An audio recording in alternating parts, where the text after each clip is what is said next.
भाई कैसे आया था यहाँ? यहाँ पे प्रोग्राम था संत रामपाल जी महाराज जी के आश्रम में, भंडारा करने के लिए आए थे। कैसा लगे आपको? बहुत अच्छा लगा, बहुत अच्छा, काफ़ी अच्छा मतलब देखने को मिला, काफ़ी खूबसूरत है, काफ़ी संगत दूर दूर से आई है और मैं भी एमपी से आया हूँ। मौका मिला यहाँ पे आने का तो सोचा कि चला जाए, देखा जाए कैसा है, तो बहुत अच्छा लगा। भंडारे की व्यवस्था बहुत अच्छी है, काफ़ी मतलब जो संगत है उनका भी ध्यान रखा जा रहा है, काफ़ी सुविधा है और लेटरिन बाथरूम की काफ़ी साफ़ सफाई से व्यवस्था की गई है।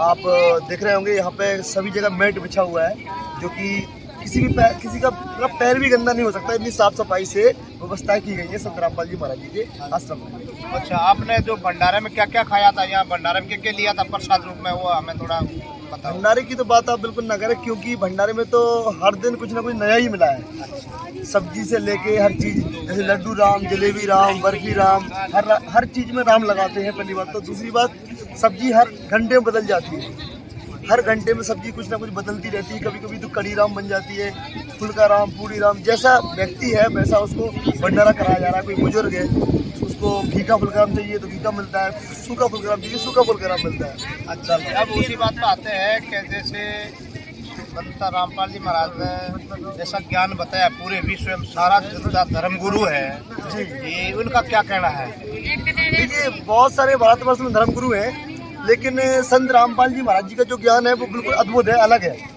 और वो शास्त्रों के अनुसार सद्भक्ति बताते हैं, मनगढ़ंत कहानियां नहीं बताते हैं जो घुमा फिरा के लोग आज बता रहे हैं। भारत में, विश्व में जो हमारे भारत में धर्मगुरु बने बैठे हैं, जो अपने मतलब मनमुखी साधनाएं बता रहे हैं। कोई अपना मतलब मंत्र बताता है, मतलब मनमाना आचरण बताता है, जैसे कि हरे राम का जाप करो, कोई राधे राधे बोलता है, कोई ओम नमः शिवाय का नाम बोलता है, कोई ओम बागेश्वराय नमः का नाम बोलता है। तो ऐसे बहुत सारे धर्मगुरु हैं जो हमारे मानव समाज को कहते हैं ना कि कुरीति फैला रखी है, जो गलत साधनाएं बता के हमारे पूर्वजों को लेके और हमारी नई पीढ़ियों को जो चल रही है उनको भ्रमित कर रखा है, जो सही शास्त्रों के अंदर विधि नहीं बता रहे हैं। उसने ऐसा भी सुना है कि ये जो तो धर्मगुरु है भगवान को निराकार मानते हैं, तो आपको क्या कहना है उसके बारे में? निराकार उसने देखा ही नहीं, तो निराकार कैसे साबित किया? आपको कैसे लगा इसके बारे में थोड़ी?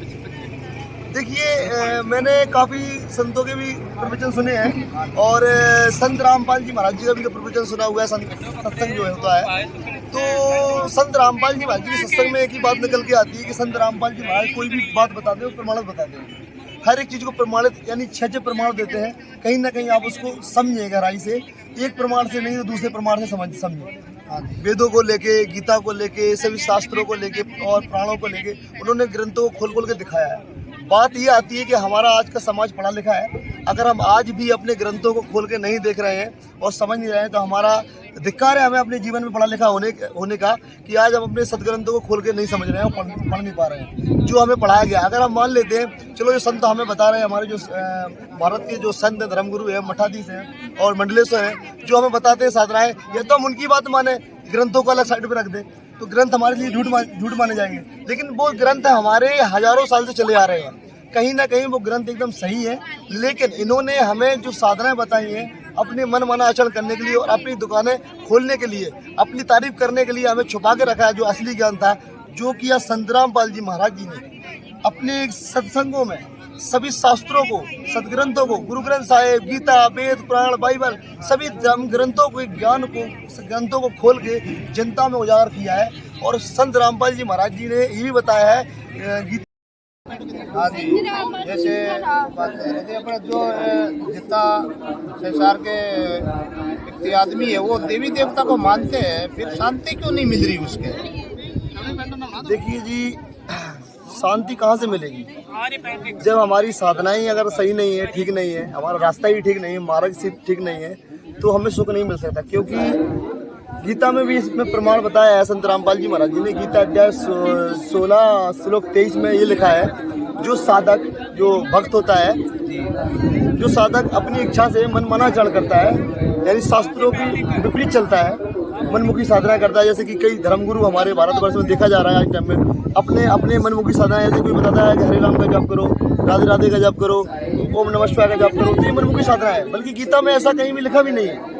गीता में सिर्फ ओम अक्षर का एक अक्षर का मंत्र बताया गया है, जो कि संत रामपाल जी महाराज सत्संग में मुझे पता चला कि सिर्फ गीता में ओम मंत्र का ही जो बताया गया है, बल्कि ये जो धर्मगुरु है ये अपनी मनमुखी साधनाएं बता के शास्त्रों के विपरीत चला रहे हैं हमारे समाज को। बल्कि संत रामपाल जी महाराज जी ने इस चीज को प्रमाणित करके दिखाया है कि गीता अध्याय 16 श्लोक 23 में हमारा गीता ज्ञान दाता क्या कह रहा है कि शास्त्रों के विपरीत, शास्त्र विरुद्ध जो भक्ति करता है साधक, उसको ना कोई सुख प्राप्त होता है, ना उसे कोई गति होती है, ना उसको कोई लाभ मिलता है। तो हमें कैसे लाभ मिल सकता है? अगर हम कहते हैं ना देवी देवता जो होते हैं हमारे, ये तो सब कहते हैं इनकी भी योनि अलग है, जैसे हमारी मनुष्य योनि ऐसी इनकी योनि है, वो हमें लाभ नहीं दे सकती। तो ब्रह्मा विष्णु महेश, तो इनके लाभ हमें तभी मिल सकते हैं जब इनकी सही साधना करेंगे, मंत्रों से जाप करेंगे और पूर्ण गुरु की शरण में जाके जब मूल मंत्र जो होते हैं वो हम पूर्ण संत से अगर नाम दीक्षा प्राप्त करते हैं तो हमें सारे सुख और सारे लाभ मिलते हैं। और यही संत रामपाल जी महाराज जी ने प्रमाणित करके दिखाया है। जो अपने ब्रह्मा विष्णु महेश, माता दुर्गा, गणेश जी, जो हमारे इस लोक के जो स्वामी हैं, जो सबका धारण पोषण करते हैं, यानी कि इस लोक में देते हैं हमें जो लाभ, वो तभी देंगे जब इनकी सही साधना भक्ति करेंगे। वो संत रामपाल जी महाराज जी आज बता रहे हैं। जगत गुरु जो नकली जितना भी बना हुआ है, संत महात्मा तिलकधारी है, मालाधारी है, तो उसको धोखा तो नहीं दे रही है। वो जगत वाला जितना भी आदमी है उसको धोखा तो नहीं कर दे रहे हैं भाई ये भगवान है, देव ब्रह्मा विष्णु महेश मूर्तियां बना के मंदिर में रख दी है, मंदिर की पूजा करवा रही है। क्या यह धोखा है कि सही उसको लाभ मिलता कि नहीं मिलता? देखिए जी, देखा जाए तो पहले तो हमारे समाज को ये भ्रमित इसलिए कर रखे हैं, कहीं भी मूर्ति पूजन का वो नहीं है कि मूर्ति पूजा करो। कहते हैं कबीर साहब की एक बाड़ी है कि पत्थर पूजे हरी मिले तो मैं पूजूं पहाड़, ताते ते चक्की भली जो पीस खाए संसार। अगर पत्थर पूजने से भगवान की प्राप्ति होती तो कबीर साहब कहते हैं कि हम तो पूरा पहाड़ पूज देते और जल्दी हमें भगवान प्राप्त हो जाता। तो इस कारण से अगर संत रामपाल जी महाराज जी का अगर आप सत्संग सुनते हो तो सारे आपको प्रमाण मिलेंगे कि हम जो देवी देवताओं को पूज रहे हैं, जो साधना बता रहे हैं, जैसे कि आपने क्वेश्चन किया कि जो लोगों को साधना बता रहे हैं तो ये सही है गलत है, लेकिन आज के टाइम में बहुत सारे धर्मगुरु हैं, लेकिन हर एक इंसान कहते हैं इन्होंने धर्म तो बांट दिए हैं, सारी जातियां बांट दी, इन्होंने भगवान भी बांट दिए हैं, भगवान भी इन्होंने अलग बना दिए हैं। लेकिन भगवान है क्या? हमारे यजुर्वेद अध्याय 9। हाँ जी, सच्ची साधना का क्या लक्षण होता है और क्या प्रमाण है कि ये सच्ची साधना है, ये सच्ची नहीं है, इसके बारे में आप क्या कहोगे?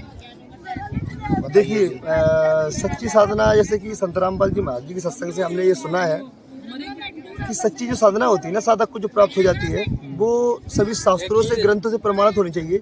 जैसे नानक देव जी हुए, है ना, दादू जी हुए और अपने रविदास जी भी हुए हैं। ऐसे कई संत, जैसे केवल धर्मदास जी हुए हैं, अपने गरीबदास जी महाराज जी हुए हैं, संत गरीबदास जी महाराज जिला ये हरियाणा से, गांव छुड़ानी जिला झज्जर हरियाणा से। तो इन्होंने प्रमाणित करके दिखाया है, यानी कहते जीता जागता उदाहरण है ये उदाहरण है हमारे आज भारत के अंदर कि ये जो संत थे, ये एक मतलब कि इन्होंने वो कहते हैं ना, वो सतलोक गए हैं और इनके ग्रंथों में प्रमाणित है कि भगवान जो है वो कैसा है, वो कैसे लाभ दे सकता है और वो साधक को कैसे मिलता है। ये सारी चीज़ें संत रामपाल जी महाराज जी ने अपने सत्संगों में और सभी ग्रंथों से प्रमाणित किया है। ठीक है, और आज के धर्मगुरु जो हमारे भारत में बता रहे हैं ना कि परमात्मा कैसा है, क्या है, कैसे मिलता है, वो अपनी मनमुखी साधना बता रहे हैं। संत रामपाल जी महाराज जी जो बता रहे हैं वो बिल्कुल प्रमाणित ज्ञान बता रहे हैं और सदग्रंथों से बिल्कुल आप अपने घर में जो घर में ग्रंथ रखे हैं उनको उठा के देख सकते हैं, खोल सकते हैं कि संत रामपाल जी महाराज अपनी मर्जी से कोई चीज़ ऐसी नहीं बताते हैं जो शास्त्र से विरुद्ध हो। शास्त्रों से वो हमेशा एक ही बात करते हैं कि आज का समाज पढ़ा लिखा है, आप चाहो तो अपने ग्रंथों को खोल कर देख सकते हो। पहले हमारे ज्ञान को समझो, गुरु जी कहते हैं, उसके बाद समझने के बाद वो उसको मतलब कहते हैं ना कि पहले बात को रखो, तोलो, समझो, उसके बाद इस ज्ञान को ग्रहण करो। एक सबसे बढ़िया मैंने ये सतगुरु रामपाल जी महाराज जैसे सुनी है कि धरती पर और कोई मोक्ष मार्ग नहीं है। मोक्ष मार्ग है तो संत रामपाल जी महाराज के सतलोक आश्रम में गुरु जी के द्वारा ही है। इसके बारे में आप क्या कहना चाहते हैं? थोड़ी इसके बारे में बताओ। ये बात बिल्कुल सच है कि आज भारत में, छोड़ो पूरे वर्ल्ड में, संत रामपाल जी महाराज जी के अलावा कोई गुरु नहीं है। क्योंकि कहते हैं कि सदगुरु, जगत गुरु, कहते हैं कि सतगुरु के लक्षण कहूँ मधुरे बन बिनो 4 वेद 6 सात कहे 18 बोल, यानी कि गुरु की ये लक्षण है, पहचान है कि वो 6 7 18 पुराण सभी ग्रंथों का ज्ञाता होगा। और इसका प्रमाण गीता में भी है, तत्वदर्शी संत कहा जाता है इसे, जो सभी वेदों को जो 15 अध्याय नंबर 15 श्लोक 1 से 4 और 16 17 में ये बताया गया है कि पूर्ण संत कौन होगा, वो कैसा ज्ञान रखता है, यानी कि वो अपने साधक, वो खुद भक्ति करेगा और अपने साधक को भी वही भक्ति बताएगा जिससे उसका मोक्ष होगा। अगर हम शास्त्र विरुद्ध चलेंगे तो हमारा मोक्ष कभी नहीं हो सकता, क्योंकि हमने आज तक मनमुखी साधनाएं की हैं और हम अपने पूर्वजों को लेकर अगर बात करें तो उन्होंने भी मनमुखी साधनाएं की हैं और आज वो नरक में अपना कर्म में भोग रहे हैं। अच्छा जी, बहुत बढ़िया। जैसे ये जो जितना भी भारत में मंदिर बना हुआ है, वृंदावन ऋषि के जितने भी ये लोग उनमें परिक्रमा दे रहे हैं, धक्का खा रहे हैं, क्या उसको लाभ नहीं मिलेगा? देखिए जी, कबीर साहब ने एक वाणी कही है कि कंकर पत्थर जोड़कर मस्जिद नहीं बनाए और तापर मुल्ला बाग दे के भरा हुआ खुदा है। चाहे वो मस्जिद हो, चाहे मंदिर हो, चाहे वो गुरुद्वारा हो, चाहे वो किसी भी तरह का कोई भी प्रकार का मंदिर हो, किसी भी भगवान को लेके, ये इन चीजों से हमें कोई मुक्ति नहीं होगी, ना हमें कोई लाभ मिलेगा। कहते हैं ना कि डॉक्टर होता है ना, डॉक्टर, यदि डॉक्टर की अगर कुर्सी पे कोई डॉक्टर बाहर जा रहा है, वो अगर फोटो रख दे, तस्वीर रख दे और वो घर से बाहर चला जाए, क्या वो उसकी तस्वीर इलाज कर सकती है? नहीं कर सकती है, क्योंकि फोटो है, वो तस्वीर है, ना कि वो उससे कोई लाभ नहीं मिलेगा। वो किसी मरीज को, पेशेंट को देख नहीं सकती है। लाभ तभी मिलेगा जब वो डॉक्टर वहाँ पे प्रेजेंट होगा और वो पेशेंट को तरीके से देखेगा, तभी हमें लाभ मिल पाएगा। ऐसे ही पूर्ण संत की शरण में जाके ही मूल मंत्रों का जाप, जो तत्वदर्शी संत होता है, जैसे आज के टाइम में संत रामपाल जी महाराज, उनसे नाम दीक्षा लेके मूल मंत्र का जाप करेंगे और हमें उस तरीके से लाभ होगा। और नकली धर्म गुरु है, इनसे हम कितना भी भक्ति कर लें। जैसे कि मैं अपने बारे में बताऊं तो मैं भी पहले राधा स्वामी में था, ठीक है, डेरा ब्यास से जुड़ा था। 12 वर्ष 13 वर्ष हमारे पिताजी भी उसमें रहे, हम भी जाते थे, लेकिन उसमें हमें कोई लाभ नहीं मिला।